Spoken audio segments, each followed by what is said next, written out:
Hey everyone, welcome to another art product review. Someone on YouTube asked me about squirrel brushes, so today I want to show you some of the squirrel brushes that I have.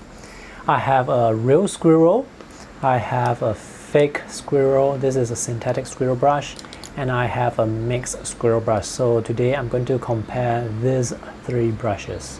The brush with the real squirrel hair that I have here is the ColorPro Series 2803. This is a brand from Japan. This can be quite difficult to find outside of Japan. Here in Singapore, it's sold at street art shop. So this is a size 1. The one with synthetic squirrel hair is the Escoda Ultimo. This is a size 10. Notice that the size 1 ColorPro and the size 10 Escoda, they are about the same size, but the number system is different. And the mixed hair, the mixed squirrel hair, is the Vinci size 18 Cosmotop Mix B. Now this Vinci is a mix of blue squirrel with Kolinsky sable and Russian finch. The main characteristics of squirrel hair brushes is their ability to hold a lot of water, and because of that they are more commonly used as wash brushes, so they are good for painting large areas, large washes in paintings. They are also known as mop brushes because they behave quite similar to a real mop.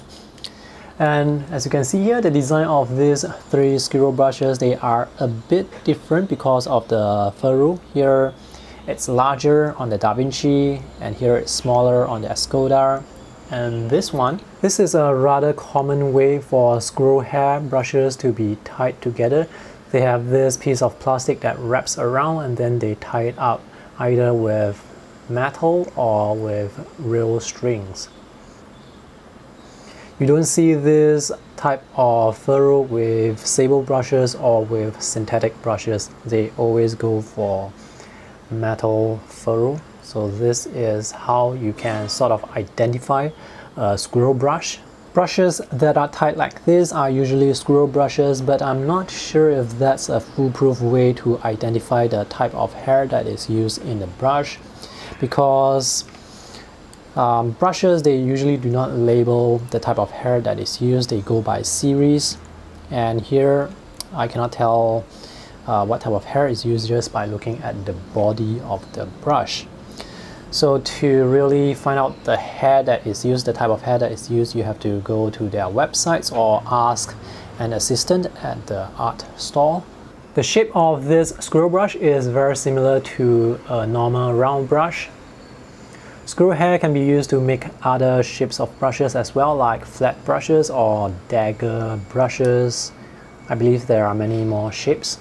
Before you use a new squirrel brush, you should always wash off the coating that is applied on the hair. The coating is put there by manufacturers to help keep the brush in shape so that it will look like the real shape you are going to be painting with. If not, it's going to look something like this. This is a dry squirrel brush, so this shape is nowhere near this shape, but when it's wet, it's going to look something like this. So be sure to wash off the coating. Alright, let's test this ColorPro squirrel brush. The squirrel brush can hold a lot of water, so let me just show you how much area I can cover with this brush. This is 9 by 12 inch paper. And let's see if I can get a thin line.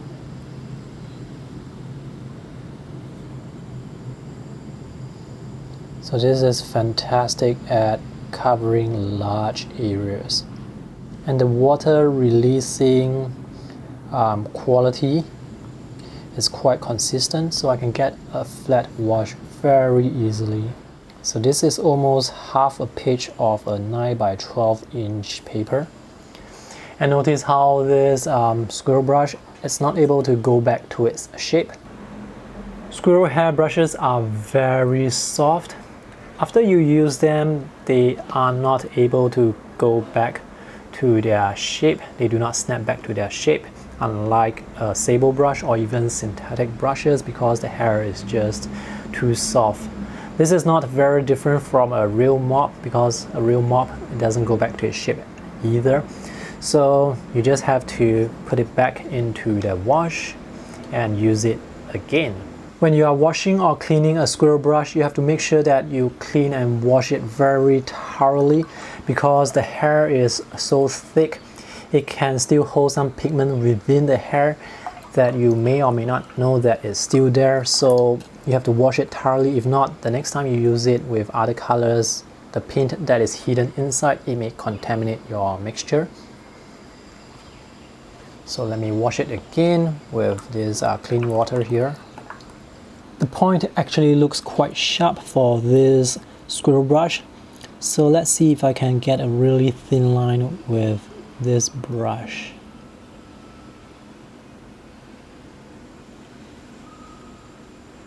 This is the thinnest I can get. It's not as thin compared to a Kolinsky sable brush. The main reason is when I press down like this, the brush is so soft it will just go into the paper, and it's very difficult to get that hairline stroke. Also, because of the water, it releases quite a lot of water into the stroke. Just for comparison, let me show you a Kolinsky sable hairbrush. To get thin lines, I have to be very careful, but this is possible with a sable brush, but more difficult with a squirrel brush. Let's move on to using the synthetic squirrel brush. This is the Escoda Ultimo.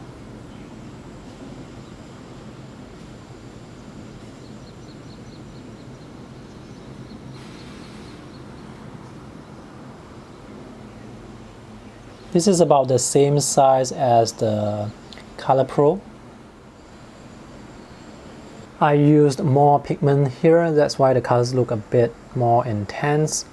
In terms of water carrying capacity, the synthetic brush, it matches the real squirrel brush, so that's quite impressive.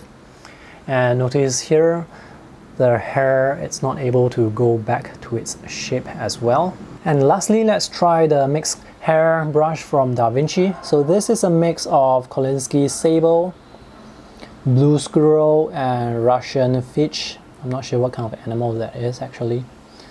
This is sort of an unfair comparison because the hair here is much thicker compared to the other two brushes earlier on. So with a larger brush like this, I can cover half of this 9 by 12 inch paper. I'm actually quite impressed and surprised by the performance of the two smaller brushes. They hold about as much water compared to this larger brush, but of course with a larger brush like this you can get wider strokes, but this real squirrel brush, the strokes, you can get them rather wide as well, so this is really quite impressive. For this last test, I'm going to press down and lift the brush repeatedly to test the water releasing ability.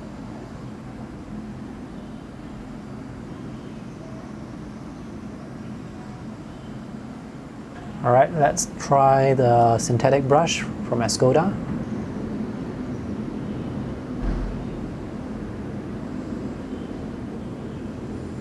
And lastly, the Da Vinci brush.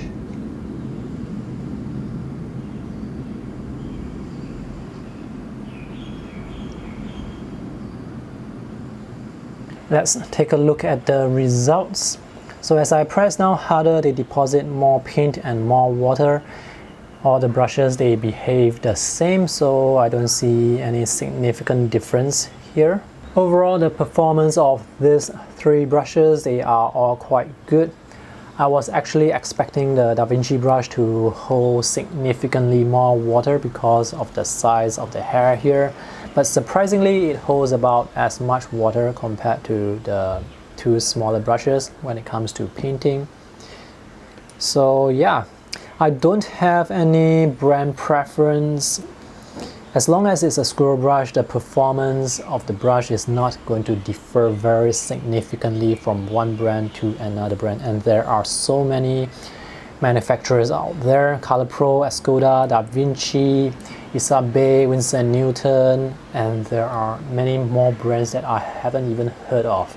I'm sure you can find a good squirrel brush with the budget that you have. Now for round brushes like this, if you compare them to flat brushes, well, the advantage of a round mop brush versus a flat brush, which can also be used to paint large areas.